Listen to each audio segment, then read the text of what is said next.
Assalamualaikum warahmatullahi wabarakatuh.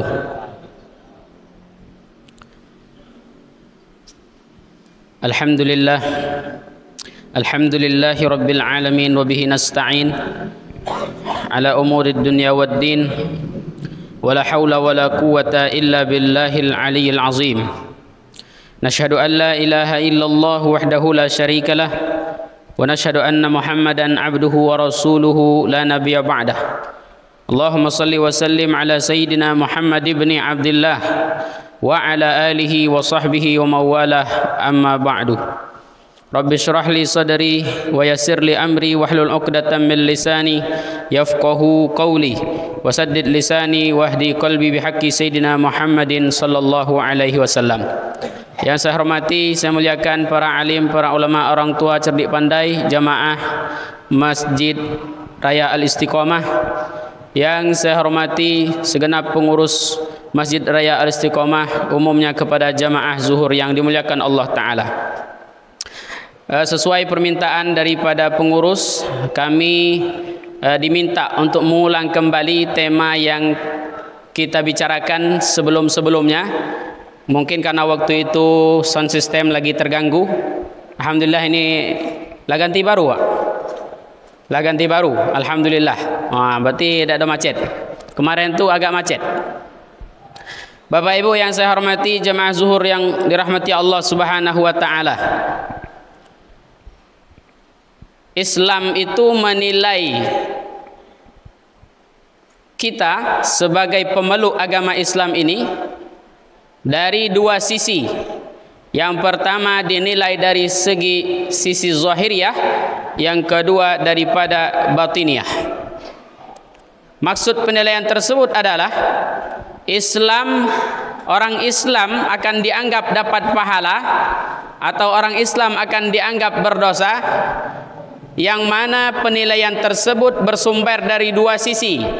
Yang pertama dari sisi zahiriyah, perbuatan manusia tersebut. Yang kedua daripada sisi batiniah, niat atau tujuan daripada manusia tersebut. Maka hadirin, seorang muslim, seorang mukmin, mereka harus mensinkronkan antara perbuatan dengan tujuan perbuatan tersebut. Barang siapa yang berbuat daripada perbuatan yang berupa kebaikan tetapi tidak sinkron dengan tujuan dalam hati, yakni hatinya bertujuan lain selain daripada Allah, maka batallah perbuatan tersebut di sisi Allah, tidak akan dianggap sebagai pahala. Sebagaimana contoh orang-orang yang beramal, berbuat kebaikan dengan tujuan duniawi saja tanpa berharap ridha Allah Ta'ala, maka perbuatan tersebut tidak sinkron dengan tujuan dalam hati, maka pahalanya tidak akan diberikan oleh Allah Subhanahu wa Ta'ala. Maka daripada itu, mari kalau kita solat, niatkan solat, tujuan solat untuk menghambakan diri kepada Allah.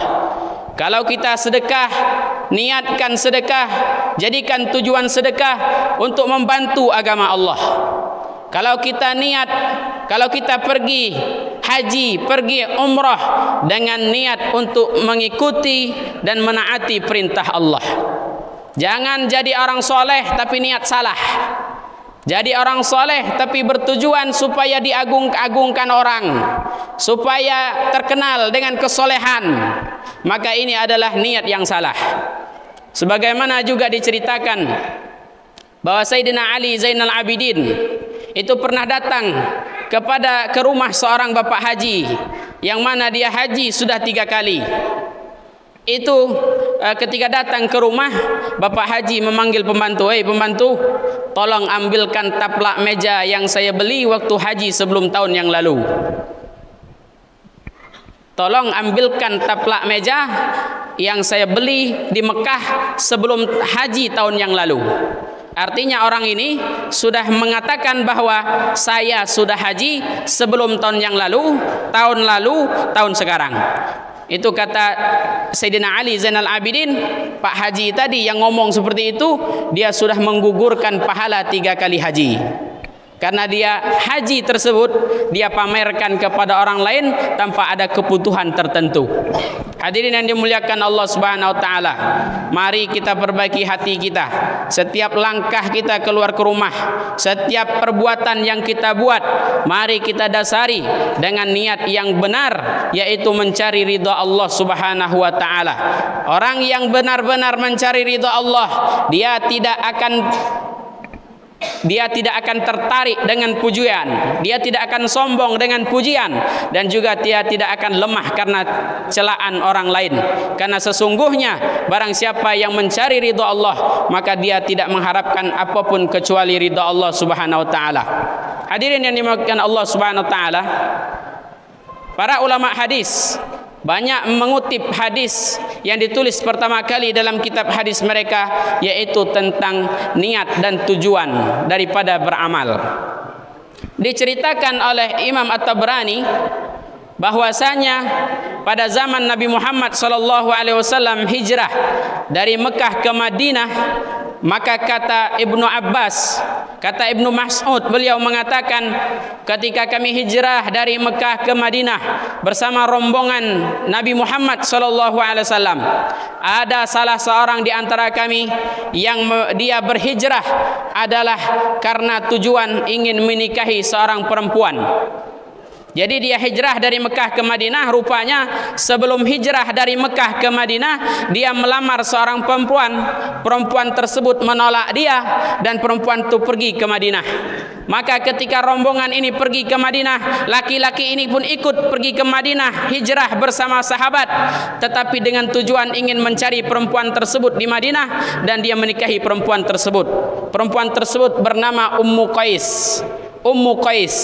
Maka laki-laki tersebut sampai di Madinah, bertemu lagi dengan perempuan tersebut dan memohon supaya lamarannya diterima. Maka menikahlah Ummu Qais ini dengan perempuan tersebut. Para ulama hadis menyebutkan, salah satunya disebutkan oleh Ibnu Mas'ud radhiyallahu an, sesungguhnya laki-laki yang hijrah dari Mekah ke Madinah ini dengan tujuan ingin mencari perempuan tersebut, tidaklah yang dia dapatkan kecuali perempuan tersebut. Dia hijrah bersama Nabi, dia berhijrah bersama sahabat Nabi, tetapi dengan tujuan yang salah, bukan untuk mencari ridha Allah, bukan untuk menggapai membantu dakwah Rasulullah, tetapi untuk menikahi perempuan yang bernama Ummu Qais. Maka dia tidak mendapatkan pahala sedikit pun, kecuali yang dia dapatkan hanyalah Ummu Qais tersebut. Hadirin, coba kita bayangkan, orang ibadah bersama Nabi, orang hijrah bersama sahabat Nabi, tetapi dengan tujuan yang salah, dia tidak mendapatkan apa-apa daripada Allah Subhanahu wa taala. Maka turunlah hadis, innamal a'malu binniyat wa innamal likulli imri'in ma nawa. Sesungguhnya segala perbuatan itu tergantung dengan niat. Seseorang akan mendapatkan sesuai dengan apa yang dia niatkan, dan seseorang akan mendapatkan sesuai dengan apa yang dia niatkan. Hadirin, mari kita bersama belajar untuk memperbaiki niat di dalam hati kita. Mudah-mudahan Allah beri taufik hidayah kepada kita semua. Amin ya rabbal alamin. Wal afu minkum. Wassalamu alaikum warahmatullahi wabarakatuh.